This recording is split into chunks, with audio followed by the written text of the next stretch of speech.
The 5th of April, 70 asked you to wear your colors, and you responded magnificently.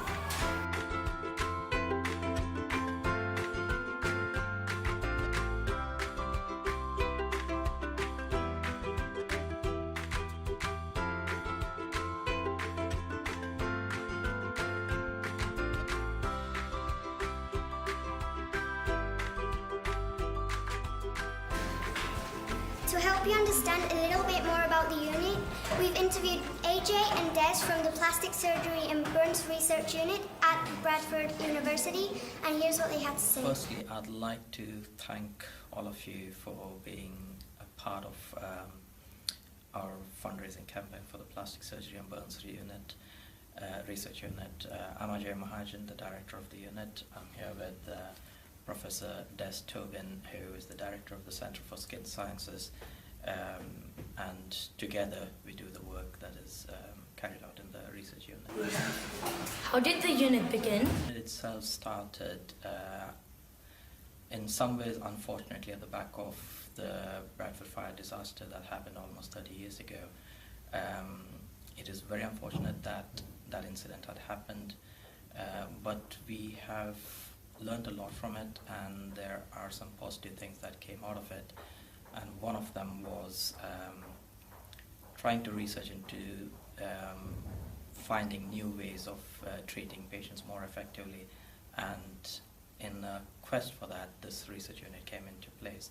It was established by Professor David Sharp, who had a vital role to play in treating the victims of the fire disaster at the time.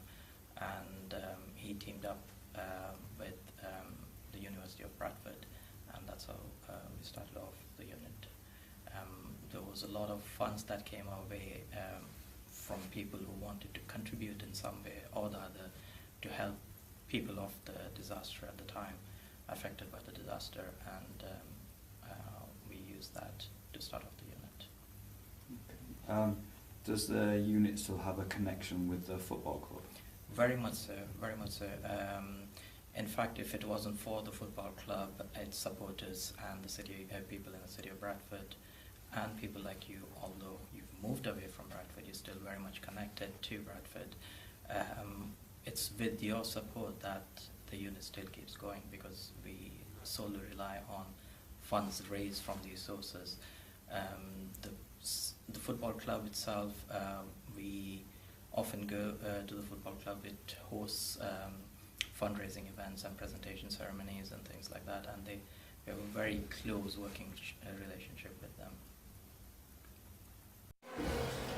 What does the unit do, and how does it help injured people? Okay, so here at the Plastic Surgery and Burns Unit, we operate in the context of the Center for Skin Sciences.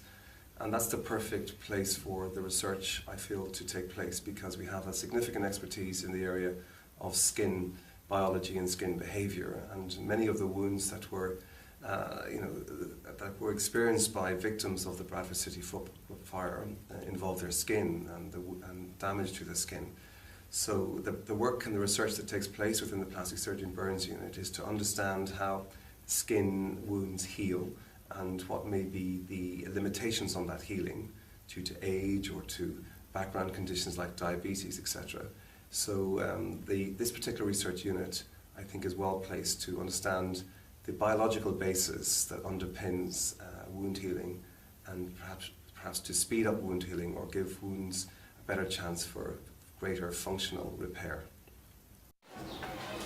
How much does it cost annually to run the unit? The running costs for the unit are between 80 and 100,000 euro per year. What will the money raised by our school be used for? The funds that are raised through donations for the Plastic Surgery and Burns Unit are used to fund trainee plastic surgery fellows. So these are people that are medically trained and want to become finally plastic surgeons. And by training these guys and girls in the area of skin research, we hopefully will allow them to bring into their careers best practice and the latest research understanding of how wounds behave and how burns behave and how they can be ultimately treated for the benefit of their patients. So the funds go into both paying the salary of the plastic surgeon burns fellow or fellows if we have more than one, and then also to pay for the running costs of the project in our laboratories here at the University of Bradford. Does the work you do only help Bradford or England? The work we do is clinical as well as research. Okay, the research unit mainly focuses on the research part of it, but it is carried out by clinicians who are actually plastic surgeons in their earlier years of training. And the research unit helps lay down foundations into making a good plastic surgeon. Now these people then move on to various parts of the country and the world to become established plastic surgeons, and obviously they help deliver a plastic surgery service, and in many ways a more developed service because of the things they've learned at the research unit. Also, the research we do contributes to the development of medical science, and the work we do is presented and published all over the world. So it's not just the city of Bradford that benefits from it, it is truly international in its approach. We hope you enjoy learning about the Plastic Surgery and Burns Research Unit. Thank you for your support!